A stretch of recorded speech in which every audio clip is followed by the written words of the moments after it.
नमस्कार। आज हम भगवद गीता के एक बहुत ही महत्वपूर्ण श्लोक पर बात करने वाले हैं। अध्याय 1 श्लोक 42। हमारे पास इसकी एक व्याख्या है और हम कोशिश करेंगे कि अर्जुन के नजरिए को समझें, खासकर उनका वो तर्क कि वो युद्ध क्यों नहीं लड़ना चाहते। हमारा मकसद है अर्जुन के उस डर को समझना कि युद्ध से समाज कैसे बिखर सकता है। इसमें हम वर्ण संकर जैसे विचारों पर ध्यान देंगे, जैसा स्रोत में बताया गया है। तो चलिए इसको जरा खोलते हैं। जी बिल्कुल। ये स्रोत साफ बताता है कि ये श्लोक जो है वो अर्जुन के तर्कों का आप कह सकते हैं एक तरह से निचोड़ है।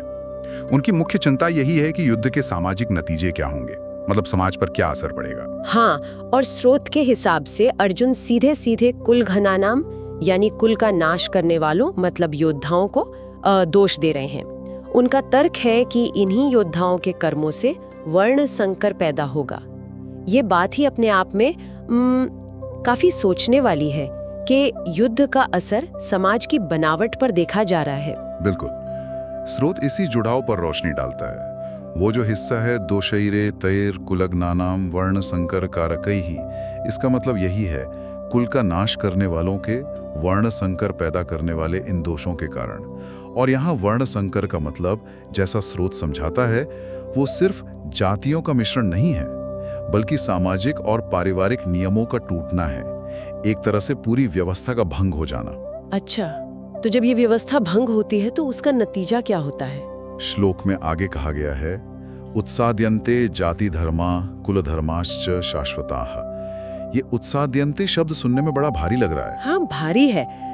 स्रोत के अनुसार उत्साद्यन्ते का मतलब सिर्फ नष्ट होना नहीं, बल्कि जड़ से उखड़ जाना है, पूरी तरह से खत्म हो जाना। तो अर्जुन की चिंता ये है कि इससे सिर्फ कुल धर्म यानी परिवारों की जो अपनी परंपराएं हैं, अपने नियम हैं, वही खत्म नहीं होंगे, बल्कि जाति धर्म भी, यानी जो समुदाय के या वर्ण के खास सामाजिक कर्तव्य और नियम माने जाते थे, वो भी मिट जाएंगे। और इसमें ये शाश्वतः शब्द भी जोड़ा गया है। इसका क्या खास मतलब है यहाँ? जी, शाश्वता शब्द इस डर को और गहरा कर देता है। स्रोत इशारा करता है कि अर्जुन की नजर में ये नियम कोई मामूली नियम नहीं थे। ये सनातन थे, सदियों से चले आ रहे थे, समाज का आधार माने जाते थे। तो इनका नष्ट होना मतलब सिर्फ वर्तमान का बिगड़ना नहीं है, बल्कि ये अतीत से जो एक जुड़ाव है उसका टूटना है और भविष्य के लिए एक तरह से अराजकता का दरवाजा खोलना है। तो मतलब मैं सही समझ रही हूँ, अर्जुन असल में एक पूरी चेन देख रहे हैं। युद्ध होगा, योद्धाओं के कर्म बिगड़ेंगे, उससे फिर वर्ण संकर होगा, यानी सामाजिक पारिवारिक नियम टूटेंगे, और फिर उससे वो सनातन व्यवस्था ही नष्ट हो जाएगी जो समाज को बांधे रखती है। ये तो एक डोमिनो इफेक्ट जैसा हुआ। कर्मों से जो ये प्रक्रिया शुरू होगी वो आखिर में समाज की नींव ही हिला देगी, पारिवारिक स्तर पर भी और सामुदायिक स्तर पर भी। नियम और कर्तव्य खत्म हो जाएंगे और अंत में क्या होगा? पूरी तरह की सामाजिक अराजकता, सोशल केओस जिसे कहते हैं। ये तो युद्ध के मैदान की हिंसा से कहीं ज्यादा बड़ा डर है। हाँ बिल्कुल, ये परिणाम बहुत ज्यादा भयानक है उनकी नजर में।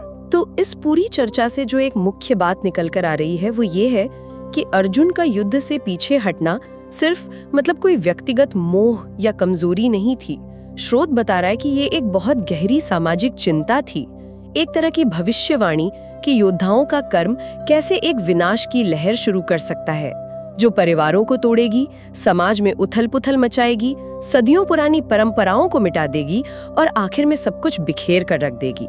जी, और एक आखिरी बात जो ये स्रोत हमें सोचने पर मजबूर करता है, ये श्लोक और इसकी व्याख्या हमें दिखाती है कि उस समय के समाज में व्यक्ति के कर्म जैसे युद्ध लड़ना को समाज की स्थिरता से कितना ज्यादा जोड़कर देखा जाता था। यह हमें सोचने पर विवश करता है कि वो जो स्थापित परंपराएं थीं, कर्तव्य थे, उन पर टिकी हुई सामाजिक स्थिरता को कितना ज्यादा महत्व दिया जाता था, जिसका बचाव अर्जुन अपने इस तर्क से कर रहे हैं। एक सवाल मन में आता है कि कर्तव्य, परंपरा और सामाजिक व्यवस्था, इनके बीच संतुलन कैसे बनता है, खासकर संकट के समय में। ये वाकई सोचने वाली बात है। बहुत बहुत शुक्रिया इस गहरी चर्चा के लिए।